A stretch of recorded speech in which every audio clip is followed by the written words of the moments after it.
আছে আজকে।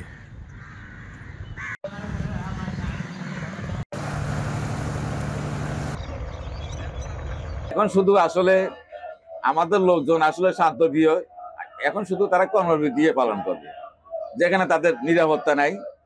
এখন কেউ বাসা বাড়িতে চলে যাবে, এখন কোম্পানি থেকে তোমার জাস্ট তুমি বুঝে নাও, যেখানে আমার সেফটি নেই আমি এখানে কি করবো। এখন কোনো আমাদের আদৌ কর্মসূচি নেই, এখন আমরা কাজ করবো না, কথাই একটা। এর মধ্যে আশা করি সরকার প্রশাসনের সুদৃষ্টি, এখন আমি কামনা করছি তাদের বোধগম্য হবে দ্রুতগতিতে বসে, যাতে এই বিষয়বস্তু দ্রুতগতিতে সমাধান করে।